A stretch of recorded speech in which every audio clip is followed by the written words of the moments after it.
Welcome to part number 5 of the 10 Commandments series. Let me again offer my obeisances time and again unto my spiritual master, also to Shri Gaurachandra, Srimati Radhika, her associates in her holy abode Shri Vrindavan, and unto Shri Krishna, his associates, and the devotees of his devotees. May they bless us to deeply comprehend the subject matter under discussion. So we talked about this psychologist Lawrence Kohlberg, who developed these different stages and how inner authenticity is necessary, otherwise external authority will be sought for. So let's discuss the stages one after another. The first stage is pre-conventional moral.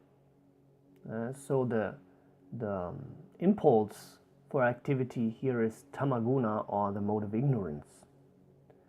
And that means in the part A of it means there is orientation on punishment and obedience. So one follows the rules to avoid the punishments. And a behavior is desired or rejected because in the future one will receive punishment or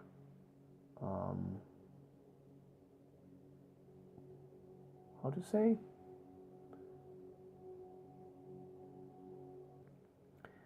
Or validation.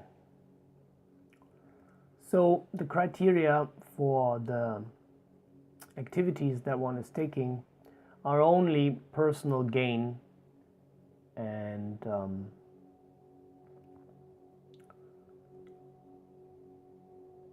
the moral behavior. By moral behavior, one can avoid the punishment of authorities. And if the punishing authority was not there, one wouldn't be behaving in that way. So that is a moral that is coming from somewhere outside, from someone else, and it is based on a pleasure and pain orientation. So that's a very egocentric point of view. And the actor is not taking note of the interests of others very much. Then there is a second part to that stage, and that's instrumental orientation.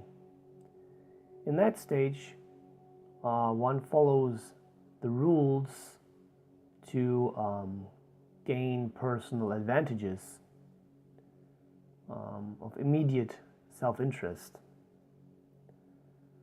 So there is an understanding that there is conflicting interest, and that justice is a relative point of view. The focus is on personal gain and not if the behavior is morally correct or deplorable. Human relations are related to or equalized to the bargaining on the market. And just as that, what is fair in sense of a contract of trade. And because the own interest is in the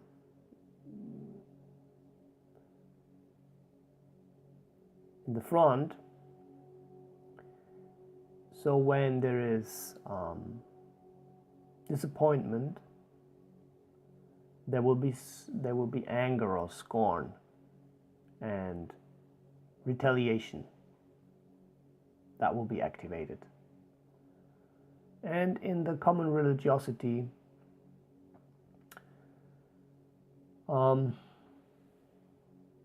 nowadays it is mainly about market orientation.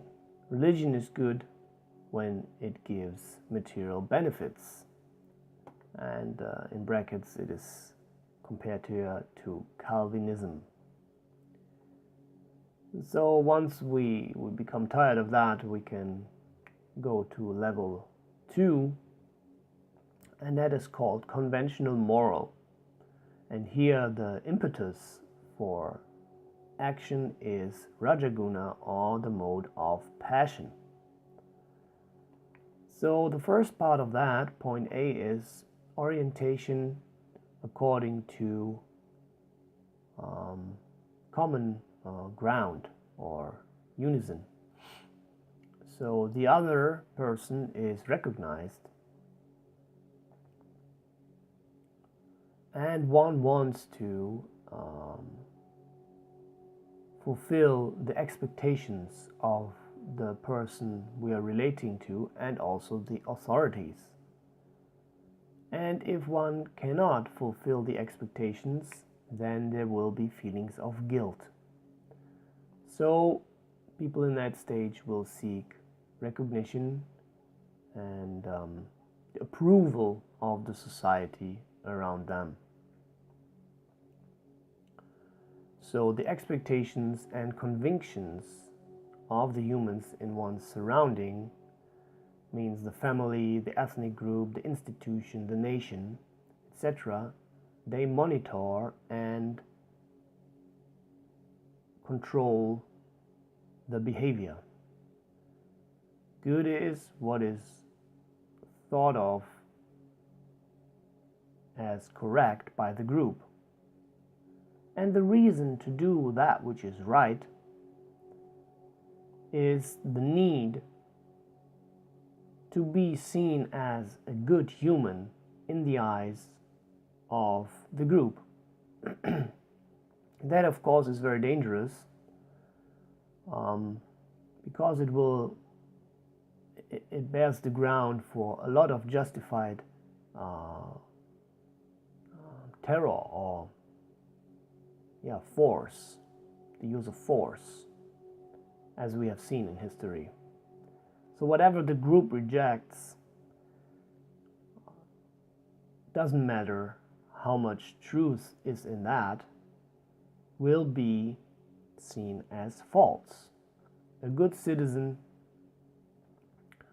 a respected person in the group, is to be a respected person in the group is the basis for the moral decisions. And conformity will result in respect and status, etc. So the second part of level 2 we will discuss now, there is an orientation on law and order.